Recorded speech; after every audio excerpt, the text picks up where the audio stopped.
তোর কাছে যেটা জানতে চাই যে ৪৫ বছর আগে মানে এই ৩১ মের রাতে সার্কিট হাউসে সেদিন হয়েছিল কি আসলে? ওই সময়ের প্রেক্ষিতটা যদি আমরা দেখি, একটু যদি আমরা পিছনে ফিরে যাই, যে যিনি যাকে যেভাবে হত্যা করা হলো তিনি কিন্তু ওই সময়ের প্রেক্ষিতে একটা ৭২ থেকে ৭৫-এর একটা শ্বাসরুদ্ধকর দেশের যে পরিস্থিতি ছিল, আওয়ামী বাকশালী যুগ যেটাকে নামে অভিহিত করা হয়, সেটাকে অতিক্রম করে তিনি দেশকে যে এগিয়ে নিয়ে যাচ্ছিলেন এবং দেশ ধীরে ধীরে সারা বিশ্বে বাংলাদেশের একটা সুনাম হচ্ছিল।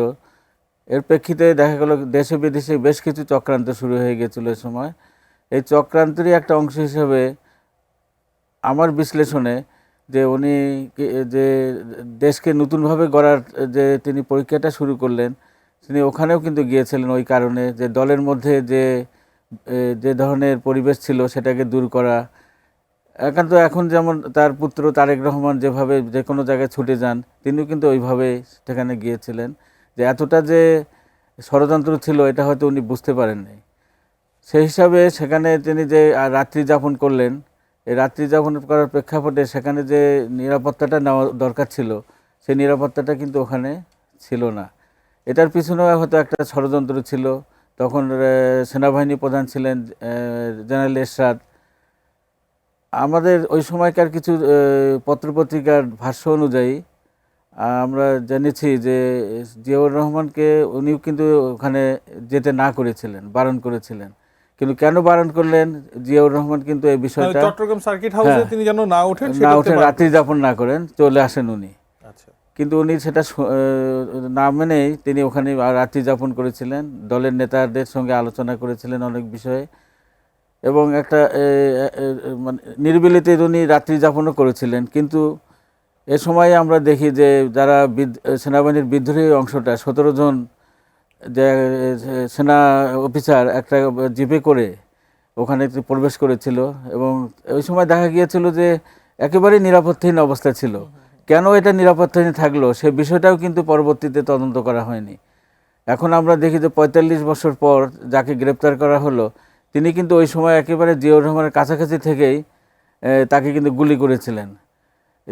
কর্নেল মতির সঙ্গে তিনিও কিন্তু গুলি করেছিলেন, এবং তাকে কিন্তু জিয়াউর রহমানকে কোন রুমে ছিলেন সেটাকে তিনি নিজে ওখান থেকে তাকে মানে যখন বের হয়েছিলেন জিয়াউর রহমান, তখন তাকে চিনিয়ে দিয়েছিলেন যে এখানে, এবং সঙ্গে সঙ্গে গুলিও করেছিলেন। এটাও আমরা সে সময়কার পত্রপত্রিকায় কিন্তু দেখেছিলাম, মানে পড়েওছিলাম আমরা।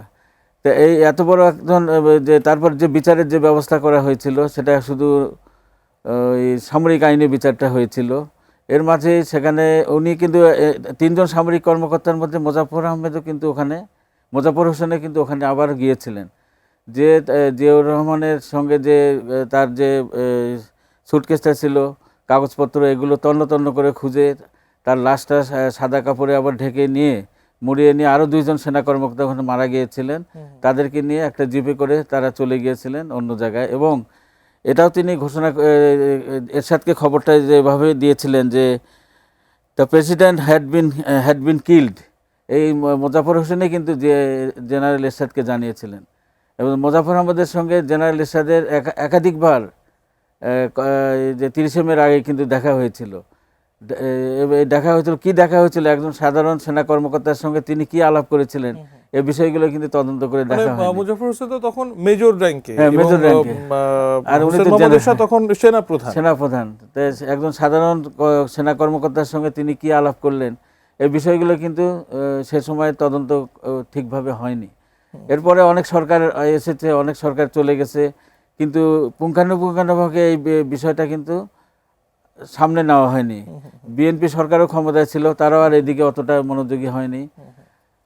জনগণ কিন্তু এই যে জনপ্রিয় যিনি নেতা ছিলেন তাকে কিন্তু অনেক ভালোবাসতো।